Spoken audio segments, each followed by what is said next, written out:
God have mercy. Just take a look at what this season has turned into. Take a look at it.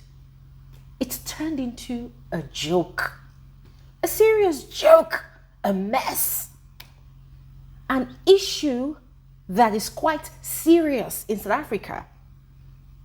An issue that led an entire viewing public to call for the destruction, the disqualification of one particular housemate, and yes, it happened.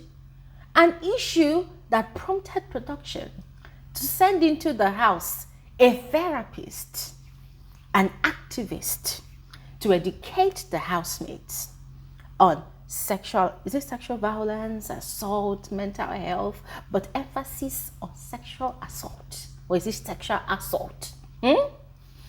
And certain housemates were acting like the class prefects. They were the ones that participated the most. They're the ones that had millions of questions to ask. They even wanted to stand alongside the therapist, stand beside the therapist as assistant teacher, co-teacher. Contributing, sharing. And then some of them cried and cried and cried. Look at what's going on. Look at what's going on. All of a sudden, in the guise of gaining enlightenment from that session with that activist, all of a sudden, almost everybody in the house now has a sexual harassment issue. Either against Kayb. No, I think even mostly against Kayb. And then another one against another housemate. It's now like they are now misusing all of that information that they got. It's now become a weapon. They've weaponized it to enhance their game. So you see the joke? It's now become a joke. It's now become a mess. A mess. And then the irony of it all is that the said victim is now the predator and the perpetrator of sexual harassment on her friends, her clique, her gang.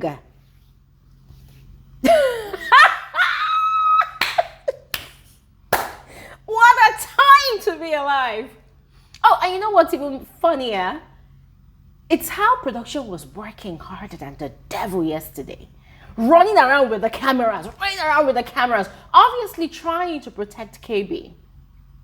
Wherever the conversation was happening, before the people that were involved in that conversation would even finish dropping the tea, production would just, they would just run away. They literally run away forgetting their shadow. Somebody said they even saw the shadow of one of the camera crew members. It was so funny. I was here like, it's like people are running away like this. Calm down, no, so you don't go and break your leg.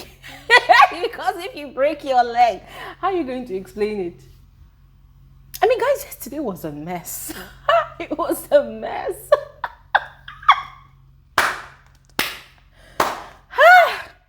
And you know what was even funnier? The fact that the mob, the town criers, the people that were calling for Ashley and Bonnie's disqualification, total elimination from the show, cancellation, carrying their weapons of cancel culture. A lot of them we are seeing debating, like in this intense debate yesterday online. It's not that deep. It's not that serious. It's not that deep. It's not that serious. I almost became a DJ to start chicken. Release one soundtrack with their noise and their agitation. Why? Because they just could not bear the thought of the narrative twisting or spinning immediately on them that, the victim could actually become the predator and the perpetrator of sexual harassment in the same house. So guys, look at the irony of it all. It's become an absolute mess. And guess what? I am loving it. I am loving it. You know why? Because I want to see how this whole thing will pan out. I want to see how it's going to pan out. I'm sure a lot of you have heard already because on my last video, the last two videos in the comment section, a lot of people were like, glory! They said They said that KB grouped BK's organ, yes, in other words, like she grabbed his manhood. As a matter of fact, guys, let me just spill the tea. Let me tell you the main gist here. So, according to Mshini and some other housemates that were witnesses, the tea is that KB, 2 nights ago, was it 2 nights ago during the day, guys, whatever, KB had overpowered BK on his bed. She had grabbed his manhood. She had grabbed it, and then she forced herself on him, kissing him, and the guy was really traumatized about the whole experience. And it took Tyrone and one or two other persons to shout at her to go upstairs to her room, that she should leave him alone. And the way Nshini described it, the guy felt traumatized about the whole thing. You know, he felt violated and powerless. So after that fight KB had with Abobo, I saw Nshini in the kitchen. Nshini was telling KB to go and apologize to BK because the guy did not give his consent. And KB said, okay, she will go, but she will go later. I don't know if she apologized. Later on, Nate, chief master smear campaigner, was having a conversation about that same issue with BK. And BK was acting like, I'm not saying he's acting, no, but that was how I saw him. He was drinking tea and he was acting like, oh my God, I'm so traumatized. And Nate used that opportunity to bring back, in fact, retell the same talk that she had told Jojo, that KB does not understand consent, that KB always touches her inappropriately, it makes her uncomfortable, KB always touches her boobs, her ass, and whatnot. Whilst they were talking, if you see the way the cameras pew away from them, guys, I gagged, because I'm like, why people running away? Let us hear the tea. Let us have it. Do you know why? Because when it started to assassinate Bunny B's character, the camera would give a lot of time to that conversation. As a matter of fact, with the way the whole thing looked, it looked like the camera crew really aided Nate's game. It seemed like they really wanted to make a scapegoat out of Bunny B. And look at where it led to. Canceling the girl in the whole of South Africa, and then it led to that crazy strike, crazy punishment, and then eventual eviction from the house. So, ladies and gentlemen, whilst this old katakiti, as they call it in Nigeria, this kitty kata running around when nobody is chasing you, the camera was doing yesterday, guys, I was here laughing. I was laughing because I'm like, Biggie, this was not the same energy people employed during Bunny B's time. During Bunny B's time, anytime people gathered together to talk about the whole matter, oh, Bunny B said, you people would focus the camera there. And the more South Africans were listening to those conversations, the more they were dragging that girl outside, the more they were canceling this girl. There was nothing people did not call this girl out for. So now, the tables have switched. BK, or rather KB, I don't know why I keep mixing their names. KB is now the predator. She's now the sexual predator. She's now the perpetrator. BK complained. Swiss also complained. What's her name now? Nate too is busy spreading the talk around. She's also complaining. But you know what's funny in all of these things, ladies and gentlemen?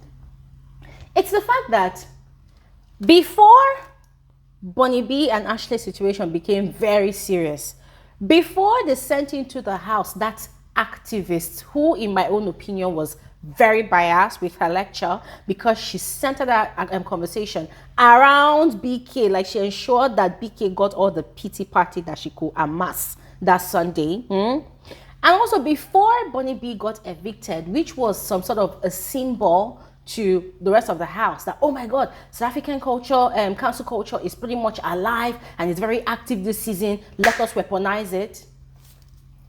KB, Swiss, Tyrone, in fact, that their gang, they did not have any problems kissing each other, overpowering each other, touching each other without consent.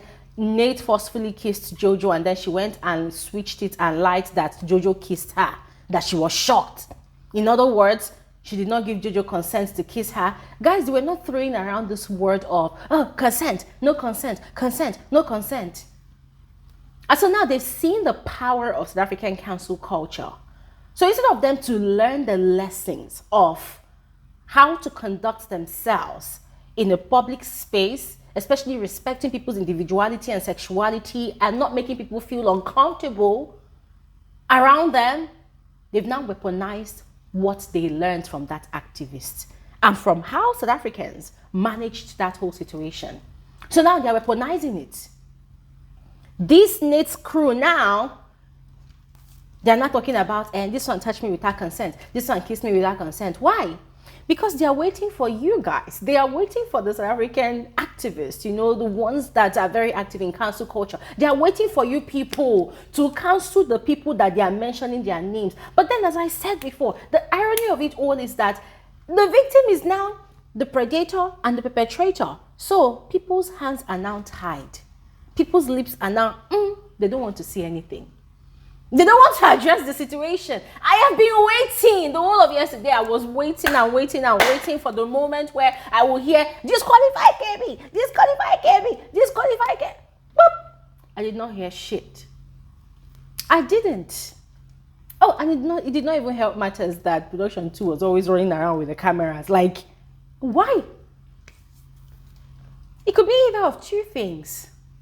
That the viewers already hated Bunny B from the very get-go. They already hated her from day one, and we concluded on that. That it was because of that autonomous decision that she took to save Sipali instead of Dube that made the viewers hate this girl from the very first night of the season. So their call for her disqualification, her removal from the show, and even cancelling her in South Africa, it wasn't even really about what she said. Because if you think about what she said again, she did not say that she was going to use Kayb's rape situation against her. She said, I was going to use that situation against her, which was referring to the fact that Kayb was selling her body to men. In other words, doing prostitution. So now what changed? Why are those same people, in fact, where's that same energy? Why are they acting like, okay, they have expended their energy and they're not doing anything? Where are they? Where are you people? Let me hear the disqualification calls. I heard that a lot of them, they sent emails to the Broadcasting Agency of South Africa. Where are you people? Why are you silent? The double standard. It stinks. The stench is so heavy. Oh my goodness. I would have said that I cannot breathe, but I can. I can. So ladies and gentlemen, that is the matter. Yep, that's it. I would love to hear your thoughts in the comment section below. So please share in the comment section. All right? And thanks for watching. Bye.